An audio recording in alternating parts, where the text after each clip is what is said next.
नमस्ते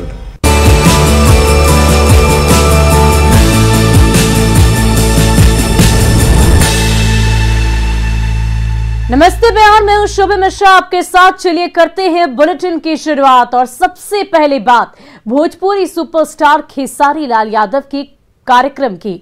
दरअसल खेसारी लाल यादव का कार्यक्रम रद्द होने पर हुए हंगामे की नेपाल में भोजपुरी स्टार खेसारी लाल यादव का कार्यक्रम रद्द होने पर हंगामा हुआ।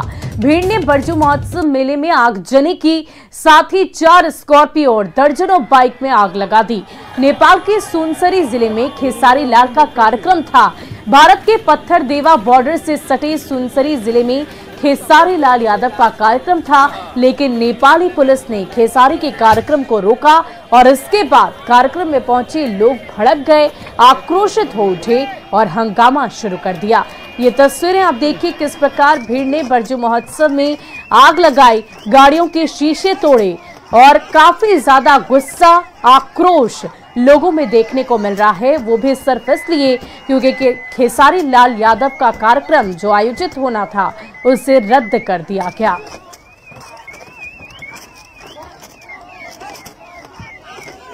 बता दें कि खेसारी के कार्यक्रम के रद्द होने पर लोगों का गुस्सा फूट पड़ा। ये पूरा कार्यक्रम सुरसरी नेपाल में आयोजित होना था और देखिए किस प्रकार आक्रोशित होकर लोगों ने गाड़ियों में आग लगा दी, आगजनी की। 4 स्कॉर्पियो और बाइक में ये आग लगाई गई थी। हालांकि पुलिस मौके पर पहुंची, लेकिन जो तस्वीरें हैं वो बेहद भयावह है। वो इसलिए क्योंकि खेसारी लाल यादव का जो कार्यक्रम वहां पर होना था वो नहीं हुआ और इसी को लेकर लोगों में आक्रोश और गुस्सा देखने को मिला। पत्थर देवा बॉर्डर से सटे सुरसरी नेपाल की ये घटना बताई जा रही है। आप तस्वीरों में देख सकते हैं कि किस प्रकार लोगों ने गुस्से में कई गाड़ियों को आग के हवाले कर दिया और इतना ही नहीं, पैर से मार कर गाड़ियों के शीशे तोड़े और पूरी तरीके से आक्रोशित होकर लोगों ने वहां पर हंगामा मचाया है।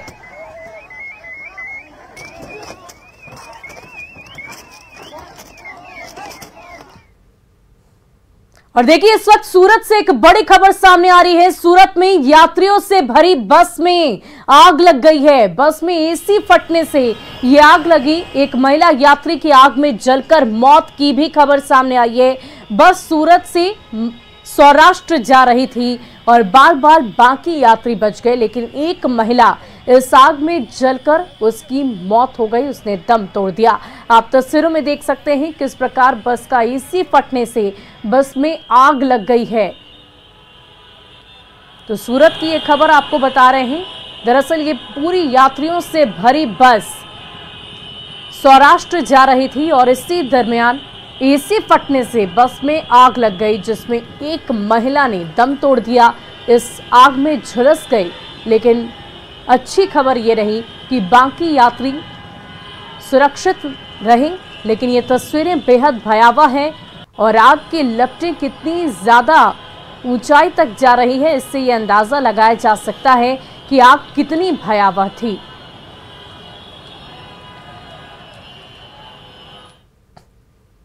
और अब बात मुख्यमंत्री नीतीश कुमार की। सीएम नीतीश कुमार ने कोरोना को मात दे दी है। मुख्यमंत्री की रिपोर्ट कोरोना नेगेटिव आई है। 10 जनवरी को सीएम नीतीश कुमार की रिपोर्ट पॉजिटिव आई थी, जिसके बाद वो होम आइसोलेशन में थे। तो खबर मुख्यमंत्री नीतीश कुमार से संबंधित आपको बता रहे हैं। 10 जनवरी को सीएम नीतीश कुमार की कोरोना रिपोर्ट पॉजिटिव पाई गई थी, लेकिन अब अच्छी खबर यह है कि मुख्यमंत्री नीतीश कुमार की रिपोर्ट अब नेगेटिव आ गई है। बता दें कि मुख्यमंत्री नीतीश कुमार ओमिक्रॉन वेरिएंट से संक्रमित पाए गए थे।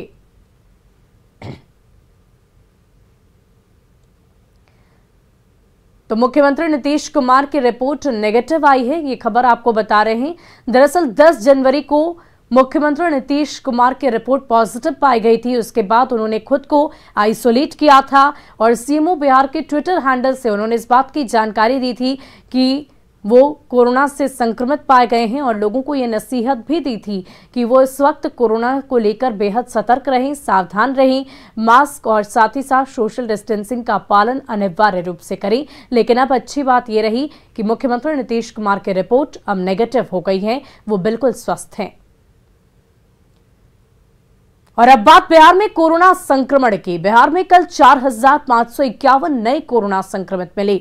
वहीं 4 मरीजों के इलाज के दौरान मौत हो गई। इनमें नालंदा में 2 लोगों की मौत हो गई। वहीं पटना और गया से एक मरीज की मौत की खबर है। राज्य में सामने आए 4,551 मामलों में सबसे सर्वाधिक 1,218 मामले पटना से हैं। इसी के साथ पटना सहित पूरे बिहार में फिर से दूसरी बार कोरोना के नए वेरिएंट ओमिक्रॉन के 40 संक्रमित मरीज पाए गए। आईजीआईएमएस के लैब में 40 कोरोना सैंपलों की जीनोम सीक्वेंसिंग रिपोर्ट सामने रखी गई है।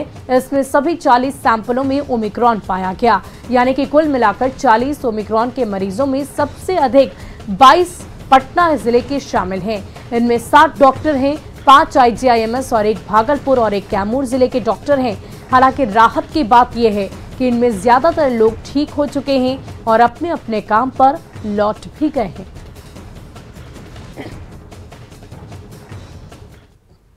और अपने बयानों के लिए चर्चित जेडीयू के पूर्व विधायक श्याम बहादुर सिंह ने एक बार फिर एक अनोखा बयान दिया है।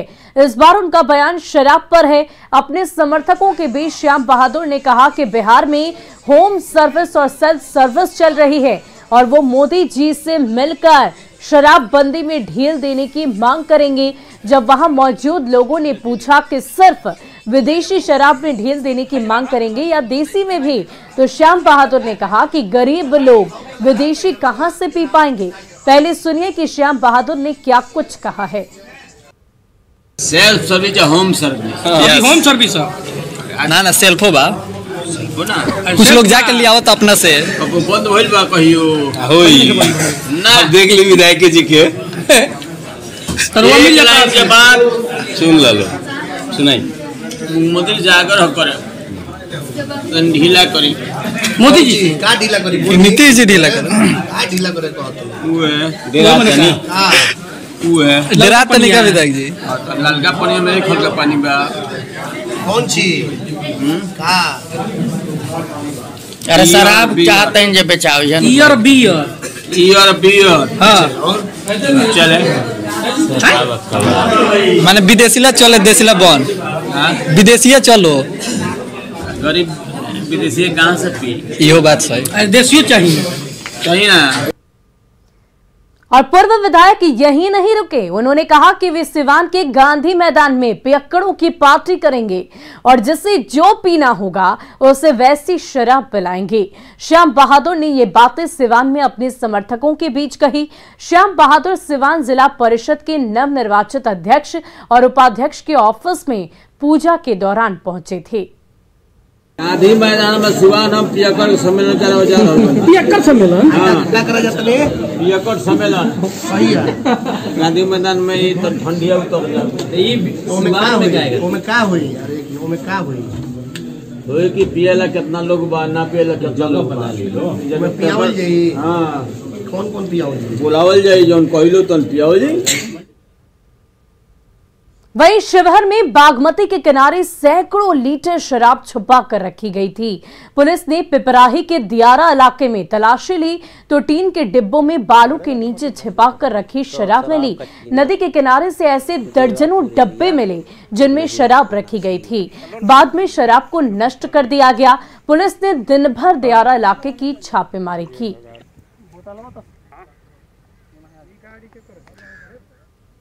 वहीं बिहार में शराबबंदी पर सियासी संग्राम बदस्तूर जारी है, लेकिन एआईएमआईएम ने इस मुद्दे पर नीतीश कुमार को समर्थन दिया है। एआईएमआईएम विधायक दल के नेता अख्तरुल इमान ने कहा कि अगर शराबबंदी को मजबूत करने के लिए विधायक लाया गया तो पार्टी उसका समर्थन करेगी। कह रहा हूं कि अगर लचक होगी उसमें तो मैं उसका विरोध करूंगा, अगर कठोर होगा तो मैं समर्थन करूंगा। शराबबंदी का कानून और कठोर होना चाहिए, है ना। मैं इसका समर्थन करूंगा। मैं सरकार से विरोध करता हूं, लेकिन जो अच्छे काम हों।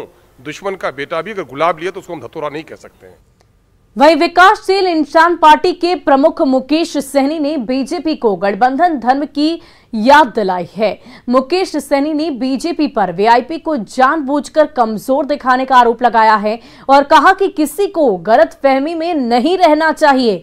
मुकेश सैनी ने तेजस्वी को अपना छोटा भाई बताया और कहा कि जिस दिन विचारधारा मिलेगी वो उस दिन लालू प्रसाद के साथ मिलकर राजनीति करेंगे। मुकेश सैनी ने शराबबंदी कानून पर सीएम नीतीश का समर्थन किया। साथ ही बीजेपी के प्रदेश अध्यक्ष डॉक्टर संजय जायसवाल पर सीधे तौर पर निशाना साधा। डबल इंजन की सरकार का जो घोषणा है 19 लाख लोगों को रोजगार देना, वो नहीं करके आप ऐसे चीजें पे आप टाइम बर्बाद कर रहे हैं, तो ये मुझे लगता है कि एज ए गठबंधन धर्म निभाए। तेजस्वी यादव को भी आप छोटा भाई मान रहे हैं अभी? अरे है तो उसको नहीं कैसे मानेंगे? कल भी हमारे छोटे भाई थे, आज भी हैं और कल भी रहेंगे। ये कुछ लोग अगर समझ रहे हैं ना, वो गलतफहमी कुछ लोग पाल के बैठे ना, वो गलतफहमी ना पाले। लालू जी को हम मानने वाले लोग हैं। जब तक हमारा उनका विचारधारा नहीं एक जगह होगा तब तक हम दोनों भाई अलग रहेंगे, और जिस रोज हम दोनों का विचारधारा एक होगा तब तक हम दोनों भाई एक साथ राजनीति करेंगे। वहीं बीजेपी प्रवक्ता प्रेम रंजन पटेल ने कहा कि महागठबंधन ने मुकेश सैनी को अपमानित किया था, लेकिन एनडीए ने उन्हें सम्मान दिया और मंत्री भी बनाया। फिर भी कोई दिक्कत है तो हम मिल बैठकर बात करेंगे। लेकिन जब वहां से अपमानित होकर के आए, हम लोगों ने उनको सम्मान किया, हम लोगों ने सीट दी। चुनाव हारने के बाद उनको हम लोगों ने मंत्री बनाया। इस एनडीए गठबंधन में जितना उनको सम्मान मिला है, शायद उतना सम्मान कोई दूसरा गठबंधन नहीं दे सकता है।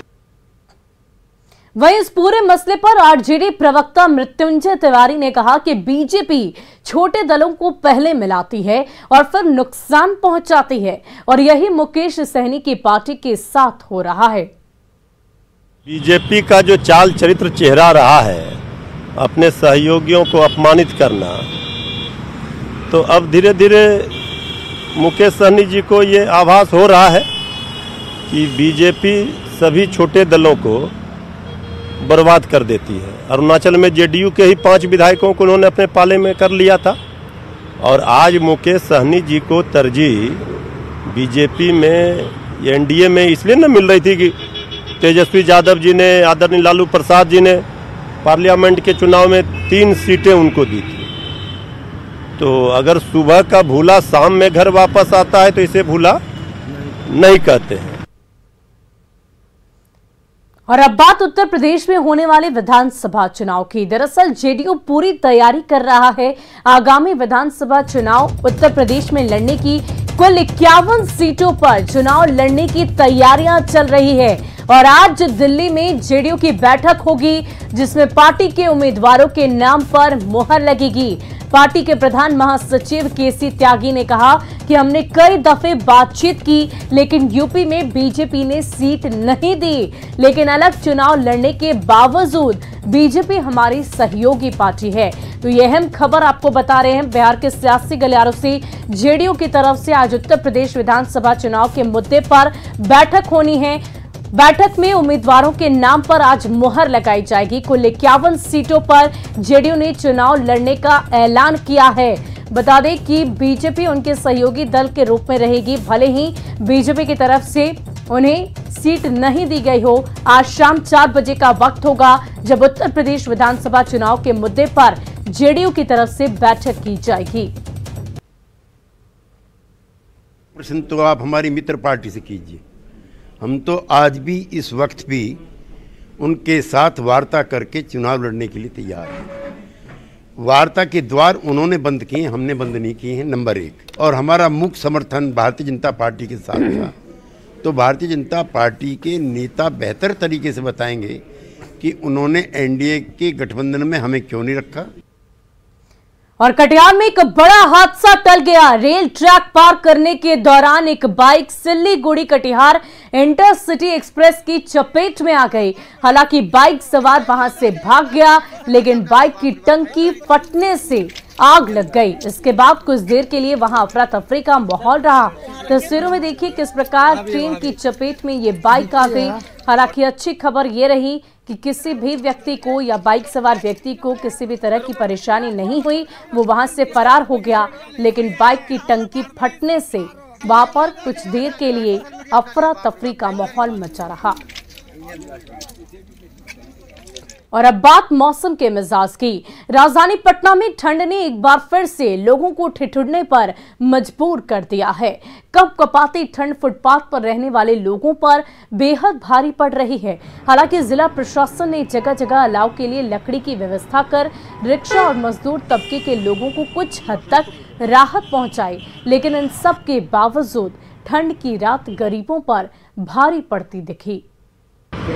मौसम विभाग के वैज्ञानिकों ने अपने पूर्वानुमान में बताया है कि राजधानी पटना में इन दिनों कड़ाके की ठंड पड़ेगी और वाकई में राजधानी पटना में कपकपाती ठंड ने लोगों को परेशान कर रखा है। और तस्वीर देखिए, यह तस्वीर है उस अलाव की जो जिला प्रशासन ने व्यवस्था की है। कभी जिला प्रशासन की तरफ से अलाव की व्यवस्था होती है, कभी नहीं होती है, लेकिन एक बार फिर से शाम में जिला प्रशासन ने उन तबकों के लिए सुध ली है जो फुटपाथ पर अपनी जिंदगी बसर करते हैं। ये सभी जो लोग हैं हमारे ही समाज के लोग हैं, जिनकी ठंड में भी रात फुटपाथ पर ही गुजरती है। और ज़्यादातर इसमें लोग रिक्शा चलाने वाले लोग हैं और मजदूर लोग हैं, और दिन में काम करने के बाद रात में कपकपाती ठंड से परेशान हैं। और एक लंबी लाइन आप देख रहे होंगे तस्वीरों में रिक्शा चालकों की है, जिन्होंने अपना रिक्शा जो है यहाँ खड़ा किया और ठीक इस रिक्शा के बगल में इनके सोने की जगह होती है। तो इसी तरीके से जिंदगी कटती है। हालांकि नगर निगम द्वारा जो आश्रय स्थल बनाया गया, आश्रम स्थल, उसमें सोने की व्यवस्था है, लेकिन वो कम है। उसकी संख्या इतनी अधिक नहीं है कि सभी रिक्शा चालक उसमें एडजस्ट हो जाए, मजदूर एडजस्ट हो जाए। लिहाजा थोड़ा सा अलाव, थोड़ी सी आग और इस बीच सारी रात, घंटों रात काटनी है इसी फुटपाथ पर, जो गांधी मैदान का ये फुटपाथ है। गेट नंबर 13 के पास की ये तस्वीर आप तस्वीरों में देखिए, गांधी मैदान गेट नंबर 13। लकड़ी आज आया है आप लोगों के लिए? लकड़ी आज आया है। कल आया? कल नहीं, एक दिन बीच करके आता है। एक दिन बीच देते। कितनी लकड़ी मिलती है आप लोगों को? 5-6 लकड़ी मिल जाता है। अच्छा, अभी ठंड कैसा महसूस हो रहा है? अभी तो ठंड अलाव के पास है से कुछ कम महसूस हो रहा है। देख पाए यहाँ पर 2 रिक्शे के बीच में जगह बनती है, ऊपर से एक चादर जो है वो प्लास्टिक नुमा चादर जो है उससे ओट हो जाता है, तो शीत नहीं लगेगी। लेकिन जाहिर सी बात है चारों तरफ से खुला हुआ है और इसी में सोना है, खाना है, सोना है, रहना है। ये फुटपाथ पर रहने वाले लोगों की ये रिक्शा भाई हैं, हमारे रिक्शा चालक भाई हैं, जिनकी जिंदगी इन्हीं प्लास्टिक के चंद टुकड़ों के सहारे कटती है रात में। क्या बन रहा है आज खाना में? खिचड़ी बना रहे हैं? जी जी। अच्छा, अकेले बना रहे हैं और लोग हैं आपके साथ? 2 आदमी हैं। 2 आदमी। खिचड़ी और आलू का चोखा? जी। पेट के लिए इसी तरीके से जद्दोजहद करनी पड़ती है इन रिक्शा चालक भाइयों को। और बताया इन्होंने, खिचड़ी बन रही है फुटपाथ किनारे, इससे खा लेना है, रात काट लेनी है इसी फुटपाथ पे। और इतनी आमदनी नहीं होती, महीने में 6-7 हज़ार रुपये की आमदनी होती है, परिवार भी चलाना है, तमाम परेशानियां हैं। और वाकई में इनकी जो स्थिति है वह कई चीजें सोचने को मजबूर करती हैं। कैमरा पर्सन अजय दुबे के साथ संजय कुमार, न्यूज़ 18 पटना। और फिलहाल के लिए इस बुलेटिन में इतना ही। आप बने रहे न्यूज़ 18 बिहार झारखंड के साथ।